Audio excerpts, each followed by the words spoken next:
ذرا تصور کریں آپ ایک ایسی جنگ میں ہیں جس میں دشمن آپ کو دیکھ سکتا ہے لیکن آپ اسے نہیں دیکھ سکتے۔ قرآن ہمیں خبردار کرتا ہے وہ شیطان انسانی نفسیات کی سب سے بڑی جنگ ہے۔ انسان کا دل، اس کی خواہشات، اس کی کمزوری۔ شیطان کی سب سے ڈینجرس اسٹریٹجی یہ ہے کہ وہ فوراً گناہ نہیں کرواتا، وہ صرف پہلا قدم کرواتا ہے۔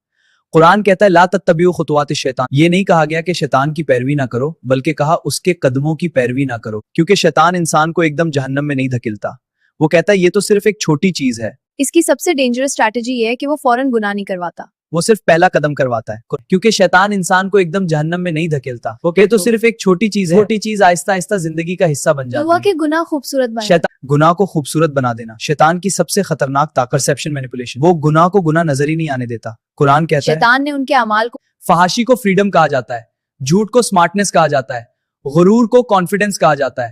شیطان صرف گناہ نہیں کرواتا، شیطان وعدے کرتا ہے اور امیدیں دلاتا ہے، مگر یہ سب دھوکا ہے۔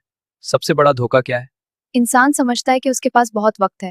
خوف کا ہتھیار، شیطان صرف خواہشات سے نہیں بلکہ خوف سے بھی انسان کو کنٹرول کرتا ہے۔ قرآن کہتا ہے انما ذالکم الشیطان یخوف، وہ انسان کے دل میں وسوسہ ڈالتا ہے، اگر تم حق کی بات کرو گے لوگ تمہیں ریجیکٹ کر دیں گے، اگر تم دین پر چلو گے تم دنیا میں پیچھے رہ جاؤ گے۔ دلوں میں نفرت ڈالنا، شیطان کا ایک مقصد ہے انسانوں کو آپس میں لڑانا۔ قرآن کہتا ہے ینزغ بینہم، شیطان ان کے درمیان فساد ڈالتا ہے۔ کتنے گھر صرف ایک جملے سے ٹوٹ جاتے ہیں، کتنی دوستیاں صرف ایگو سے ختم ہو جاتی ہیں۔ یہ صرف انسان نہیں کرتے، شیطان انسان کو اصل مقصد بھلا دینا۔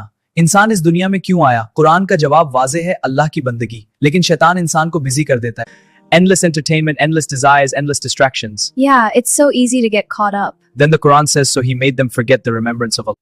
لا تقنطوا من رحمت اللہ، اللہ کی رحمت سے مایوس نہ ہو۔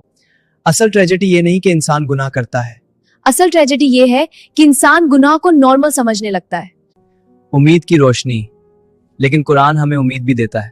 ان کید الشیطان کان ضعیفا، شیطان کی چال کمزور ہے، شیطان طاقتور نہیں، وہ صرف وسوسے ڈالتا ہے۔ یہ جنگ صرف نبیوں کی نہیں تھی، یہ جنگ ہر انسان کی ہے۔ ہر دل کے اندر ایک جنگ چل رہی، ہدایت ورسس وسوسہ، نور ورسس اندھیرا، اور قرآن اس جنگ کا نقشہ بھی دیتا ہے، اور اس کا حل بھی۔